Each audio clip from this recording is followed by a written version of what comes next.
Sir मैं वहाँ गई रानीखेत। हाँ। तो मैं सरकारी अस्पताल में अपने को दिखाने गई। मेरी नाक में प्रॉब्लम हो रही थी, मुझे चक्कर आ रहे थे, घबराहट आ रहे थे, तो मैं बड़ी मुश्किल से वहाँ दिखाने गई बेटे के साथ। तो हमें डॉक्टरों के पीछे पीछे भागना पड़ा। जब हम पर्चा कटा रहे हैं, स्वास्थ्य कार्ड हमने बनाया है, बीपीएल कार्ड हमने अपना लगाया है, तो हमको डॉक्टरों के पीछे, वो अपने रूम में नहीं बैठ रहे, लेकिन जहाँ डॉक्टर है हमको पर्चा लेके दिन भर चक्कर काटते काटते उनके पीछे पीछे जाना पड़ रहा है। 10 लाख का कार्ड कह रहे उसे, गोल्डन कार्ड नाम दिया है, लेकिन हमें तो 2 रुपए की सुविधा नहीं मिल रही है। वहाँ हम 28 रुपए का पर्चा कटा रहे, दिन भर लाइन पे लग के हमें कोई सुविधा नहीं मिल पा रही है। तो काहे का गोल्डन कार्ड, कब आएगा वो हमारे काम? बड़ी बड़ी बीमारियां लगेगी तब आएंगे कह रहे, लेकिन अभी हमें छोटी बीमारियों में सहायता नहीं मिल पा रही, तो क्या हमारे मरने का इंतजार करेंगे वो लोग? सबसे बड़ी प्रॉब्लम वहाँ समस्या ये आ रही कि वहाँ डॉक्टर ही नहीं है। अच्छा। डॉक्टर नहीं, बच्चों के स्पेशलिस्ट नहीं है। वो बोले कि फिजिशियन को ही दिखा लो। अरे कैसे, क्यों दिखा लो बच्चों के डॉक्टर को? ऊपर ठीक है वो डॉक्टर है, उनको सब जानकारियाँ होती है, लेकिन बच्चों का स्पेशलिस्ट क्यों कहा गया है डॉक्टर को? वहाँ बच्चों के डॉक्टर ही नहीं है, सब कमरों में वहाँ ताला लगा पड़ा है। अब हम अफोर्ड ही नहीं कर पाते हैं हम प्राइवेट हॉस्पिटलों को, तो हम इसलिए सरकारी में जाते हैं, वरना हमको जरूरत क्या है वहाँ जाने की? डॉक्टर साहब तो चलो ठीक है, उनको तो क्या है, उनको तो रिपोर्ट देखनी है, वो टेस्ट लिख ही रहे हैं हमारा, लेकिन वहाँ सुविधाएं नहीं है। अल्ट्रासाउंड के लिए इतने तारीख से इतने तारीख तक डॉक्टर नहीं है, मतलब 1 हफ्ता 1.5 हफ्ता तक वहाँ अल्ट्रासाउंड के डॉक्टर नहीं मिल रहे हैं। और स्वास्थ्य कार्ड हमारा बना पड़ा है, हम सोचते हैं चलो स्वास्थ्य कार्ड से हम वहाँ टेस्ट कराएंगे, आज ही के दिन हमें रिपोर्ट मिल जाएगी, लेकिन नहीं, वहाँ कह रहे सुबह 8 बजे क्यों नहीं आए तुम? अरे 8 बजे वहाँ डॉक्टर लिखने वाला ही नहीं है, तो हम 8 बजे जाके क्या करें वहाँ? इस बार हमारे जो रानीखेत का हॉस्पिटल है इसमें ये हुआ अभी तक, जैसे हमारे विधायक करण मेहरा जी थे, उस वक्त वहाँ स्वास्थ्य सुविधाएं बहुत मिली, बहुत सुविधाएं थी। भले ही सरकार हमारी बीजेपी की ही थी वहाँ, पर सुविधाएं मेहरा जी की वजह से हमें बहुत मिली थी। हमारे ग्राम सभा में जब से राजेश कुमार जी प्रधान बने हैं जी, तब से हमें कोई भी समस्या ऐसी नहीं लगती है कि ये नहीं हो पाएगी। जब भी हम जो भी छोटी सी छोटी बात रखते हैं, ये हर हमेशा हमें सहयोग करते हैं। गांव की समस्याएं तो कभी खत्म नहीं होती है, फिर भी हम चाहते हैं थोड़ी बहुत लाइटें, पानी की समस्या और जो साफ सफाई है, हमने कभी ऐसा सुधार नहीं देखा जो कि हम इस बार ग्राम सभा के अंडर में देख रहे हैं। सबसे पहले तो आप सभी दर्शकों को मैं बताना चाहता हूं कि जितनी भी महिलाएं अभी मेरे साथ में मौजूद हैं, इन सबको विशेष तौर पर मैं बधाई देना चाहता हूं कि अभी जब हम गांव में आ ही रहे थे, तो सभी महिलाएं मिलकर, ये इनका एक समूह है जो कि गांव में सफाई और स्वच्छता पर विशेष ध्यान देते हैं, और महीने में अपने 4 दिन निकालकर गाँव के लिए निःशुल्क काम कर रहे हैं और गांव की स्वच्छता पर निस्वार्थ भाव से काम कर रहे हैं। तो एक बार जोरदार तालियां हो जाएं आप सभी के लिए। आपने आपके लिए तालियां बजाइए, आप सभी ये बधाई के पात्र हैं, और बहुत अच्छा लगा मुझे। और मुझे लगता है हर गांव में कहीं ना कहीं महिलाओं को आगे आकर ऐसे इनिशिएटिव लेने चाहिए। इन महिलाओं से एक बार जानने की कोशिश करते हैं कि पिछले 4 साल का जो कार्यकाल रहा है ग्राम प्रधान जी का, उस दौरान क्या क्या विकास कार्य गांव में होते हुए उनने देखे हैं, और साथ में क्या क्या जन समस्याएं उन्हें अभी भी फेस करनी पड़ रही हैं। जब से प्रधान जी ये वाले बने हैं, हम बेझक जा तो रहे हैं, उनके घर पे बैठ रहे हैं जी। पहले से ऐसी सुविधा नहीं थी हमारे पास। अच्छा। अब इससे ज़्यादा मैं क्या कह सकती हूँ, मुझे इतना तो नॉलेज है नहीं। अच्छा, लेकिन आपकी ये बताइए कि आपकी कौन सी ऐसी जन समस्या है कि जो सुनी नहीं गई? नहीं हम जब भी कहते हैं, जहाँ भी कहते हैं, हमारे साथ हमको ले जाते हैं प्रधान जी, ऐसी बात तो नहीं है। अच्छा। लेकिन अब विभागों में भी तो काम नहीं है, ऐसी चीजें प्रधान जी की ओर से आपको पूरा सपोर्ट किया जा रहा है, लेकिन अपने गाड़ी में ले जाके मुझे खुद ही अपनी गाड़ी में लेके गए हैं मेरी समस्या के लिए। अच्छा।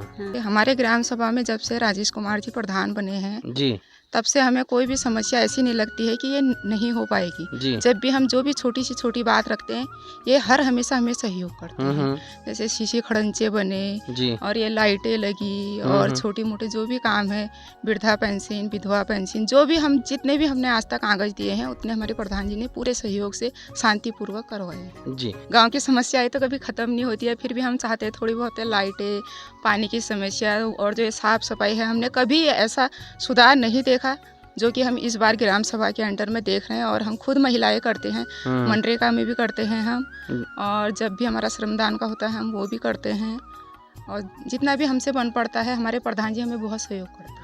सर मैं वहाँ गई रानीखेत। हाँ। तो मैं सरकारी अस्पताल में अपने को दिखाने गई, मेरी नाक में प्रॉब्लम हो रही थी, मुझे चक्कर आ रहे थे, घबराहट आ रहे थे, तो मैं बड़ी मुश्किल से वहाँ दिखाने गई बेटे के साथ जी। मैं दिखाने गई, पर्चा काटा, डॉक्टर को दिखाया, लेकिन डॉक्टर साहब अपने रूम में भी बैठे नहीं थे।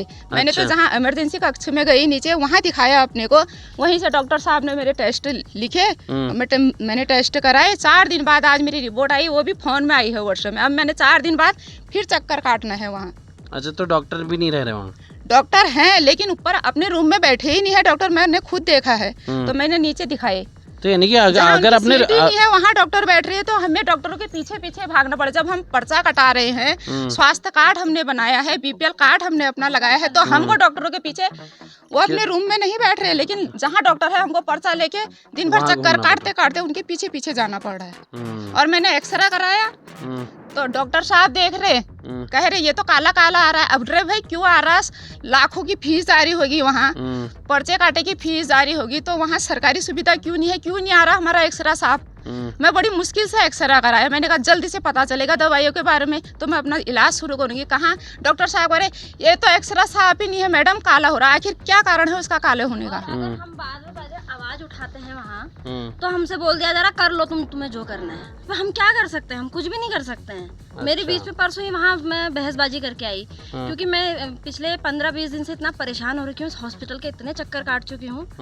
डॉक्टर साहब तो चलो ठीक है, उनको तो क्या है, उनको तो रिपोर्ट देखनी है, वो टेस्ट लिख ही रहे हैं हमारा, लेकिन वहाँ सुविधाएं नहीं है। अल्ट्रासाउंड के लिए इतने तारीख से इतने तारीख तक डॉक्टर नहीं है, मतलब 1 हफ्ता 1.5 हफ्ता तक वहाँ अल्ट्रासाउंड के डॉक्टर नहीं मिल रहे हैं। और स्वास्थ्य कार्ड हमारा बना पड़ा है, हम सोचते हैं चलो स्वास्थ्य कार्ड से हम वहाँ टेस्ट कराएंगे, आज ही के दिन हमें रिपोर्ट मिल जाएगी, लेकिन नहीं, वहाँ कह रहे सुबह 8 बजे क्यों नहीं आए तुम? अरे 8 बजे वहाँ डॉक्टर लिखने वाला ही नहीं है, तो हम 8 बजे जाके क्या करें वहाँ? ये परेशानी है वहाँ सबसे बड़ी। और स्वास्थ्य है, मरीज को ये पता रहता है, जब वो अपना बीपीएल कार्ड का वहाँ वो लगाता है तो मरीज को ये पता रहता है कहाँ पे डॉक्टर के वो साइन लगते हैं, तब फ्री में इलाज होता है। लेकिन डॉक्टर साहब ने मेरे पर्चे में साइन ही नहीं करे। मैं एक्सरे करा के ला गई, मैंने खून टेस्ट के लिए गई, कितने 10-12 जनों के बाद मेरा नंबर आया, तब वो मैडम बोली इसमें तो डॉक्टर साहब के साइन ही नहीं है। फिर 10-12 जनों के नंबर के बाद में दोबारा डॉक्टर साहब में कौन से डॉक्टर साहब थे? महेश पाल जी हैं ऊपर फिजिशियन। अच्छा। फिर दोबारा जाके फिर मैंने उसमें साइन कराए, फिर मैं 10-12 की भीड़ में लगी, फिर मैंने अपना टेस्ट कराया। अच्छा। तो हमें इतनी परेशानी झेलनी पड़ी है वहाँ। तो स्वास्थ्य की जो सुविधा है, ये बदहाल स्वास्थ्य सुविधा आज से ही नहीं, लगभग हम पिछले कई टाइम से देखते आ रहे हैं कि जो हॉस्पिटल्स में पहली चीज़ तो संसाधन नहीं है, उपकरण नहीं है। दूसरी, डॉक्टर्स की हमेशा से शिकायत रहती है कि वहाँ पर मौजूद नहीं रहते हैं और एट अ टाइम चेक नहीं करते हैं। अल्ट्रासाउंड की सुविधा से भी वंचित रहते हैं लोग। तो स्वास्थ्य का जो मुद्दा है वो बिल्कुल अहम मुद्दा है और इस पर कहीं ना कहीं सरकार को कार्य करना ही चाहिए। 10 लाख का कार्ड कह रहे उसे, गोल्डन कार्ड नाम दिया है, लेकिन हमें तो 2 रुपए की सुविधा नहीं मिल रही है वहाँ हम 28 रुपए का पर्चा कटा रहे, दिन भर लाइन पे लग के हमें कोई सुविधा नहीं मिल पा रही है। तो काहे का गोल्डन कार्ड? कब आएगा वो हमारे काम? बड़ी बड़ी बीमारियां लगेगी तब आएंगे कह रहे, लेकिन अभी हमें छोटी बीमारियों में सहायता नहीं मिल पा रही, तो क्या हमारे मरने का इंतजार करेंगे वो लोग? सबसे बड़ी प्रॉब्लम वहाँ समस्या ये आ रही कि वहाँ डॉक्टर ही नहीं है। अच्छा। डॉक्टर ही बच्चों के स्पेशलिस्ट नहीं है, वो बोले कि फिजिशियन को ही दिखा लो। अरे कैसे क्यों दिखा लो? बच्चों के डॉक्टर को ऊपर ठीक है वो डॉक्टर है, उनको सब जानकारियाँ होती है, लेकिन बच्चों का स्पेशलिस्ट क्यों कहा गया है डॉक्टर को? वहाँ बच्चों के डॉक्टर ही नहीं है, सब कमरों में वहाँ ताला लगा पड़ा है। अब हम अफोर्ड ही नहीं कर पाते हैं हम प्राइवेट हॉस्पिटलों को, तो हम इसलिए सरकारी में जाते हैं, वरना हमको जरूरत क्या है वहाँ जाने की? हम पहले ही उस प्राइवेट में जा सकते हैं, पर ऐसा वहाँ कोई सुविधा ही नहीं है। डॉक्टरों के कमरे में वहाँ ताले लगे पड़े हैं और जो डॉक्टर फिलहाल वहाँ मौजूद हैं, ऐसा नहीं है कि वो नहीं देख रहे हैं, वो देख रहे हैं। और वो ऑपरेशन वाले डॉक्टर भी हैं, सर्जन भी वही हैं और जनरल भी वही, वो तो देखना भी उन्हीं का हो रहा है, वो ऊपर सर्जरी भी वही करने चले जा रहे हैं। तो फिर वो भीड़, लंबी लाइन लग जा रही, फिर टाइम उतना लग जा रहा, फिर 2 बज जा रहे हैं, तो फिर कहानी ख़त्म, घर को जाओ। फिर दूसरे दिन फिर 8 बजे जाओ और फिर डॉक्टर ना मिले, फिर टेस्ट लिख रहे हैं, फिर वो टेस्ट ऐसा हो रहा कि वो कह रहे हैं कि 11 बजे बाद टेस्ट ही नहीं होंगे, सुबह 8 बजे आओ। अरे कैसे आओ जब तुम लिखोगे ही नहीं? मतलब 2-2, 3-3 दिन हम हॉस्पिटल की बात नहीं कर रहे हैं, ये सभी हॉस्पिटलों में ऐसी है, सभी सरकारी अस्पतालों की हालत ही यही है। अब हम दूसरी जगह कहाँ जाए? हल्द्वानी जाएँ क्या? हल्द्वानी जाएंगे तो फिर दूसरे अस्पताल जाएंगे, क्यों जाएंगे सरकारी अस्पताल? लेकिन इस बार हमारे जो रानीखेत का हॉस्पिटल है इसमें ये हुआ, अभी तक जैसे हमारे विधायक करण मेहरा जी थे, उस वक्त वहाँ स्वास्थ्य सुविधाएं बहुत मिली, बहुत सुविधाएं थी। भले ही सरकार हमारी बीजेपी की ही थी वहाँ, पर सुविधाएं मेहरा जी की वजह से हमें बहुत मिली थी वहाँ। ज्यादातर उन्होंने शिक्षा और स्वास्थ्य के उसमें ही जोर दिया था, और आज वही चीजें यहाँ खत्म है। काम हो रहा है, डॉक्टर भी हैं, सब चीज है, टीचर भी हैं, बट वही टीचरों का ट्रांसफर हो रहा है, दूसरा टीचर वहाँ आ ही नहीं रहा है। जबकि एक टीचर और एक्स्ट्रा की वहाँ जरूरत है, लेकिन तुम वहाँ जो मौजूद है उसको भी वहाँ से ट्रांसफर कर दिया जा रहा है। और डॉक्टर का भी वही है, दूसरे डॉक्टर की ज़रूरत है कहाँ तो वहाँ डॉक्टर को ट्रांसफ़र करके भेज दिया जा रहा है, उसके बदले में भी किसी को नहीं भेजा जा रहा है। तो ये परेशानियाँ ही, तो हम लोगों को परेशानी आती है जो आम लोग हम लोग हैं, हमारे पास पैसा नहीं है तो हमारे पास कुछ नहीं है। नमस्कार, मेरा नाम सुनीता देवी, मैं ग्राम सकोला आजीविका समूह से जुड़ी हुई हूँ। आज हम स्वच्छता अभियान पर काम कर रहे थे, आधा काम हम करके आए हैं, आधा कल करेंगे जी। लेकिन ये है कि मैं कह रही हूँ कि हमारे गांव में रोज़गार कम है। अब बच्चे को हम पढ़ा लिखा रहे हैं, क्योंकि हम खुद मजदूरी करते हैं, हम भी करते हैं, अगर मिलता है तो छोटे तो हमारे मेरे हस्बैंड भी मिस्त्री काम करते हैं, लेकिन बारिश की वजह से 2 दिन जा पाते हैं, 4 दिन घर में रहते हैं जी। अब बच्चों को मैंने अपनी बेटियों को पढ़ाया है तो खाली बेरोजगार हैं, कहीं प्राइवेट दर बदर कर रहे हैं, तो किराया पानी लेके कुछ भी नहीं बचता, खुद का खर्चा भी कम पड़ जाता है। मेरा नाम सुनीता देवी है, मैं ग्राम सकोला से हूँ।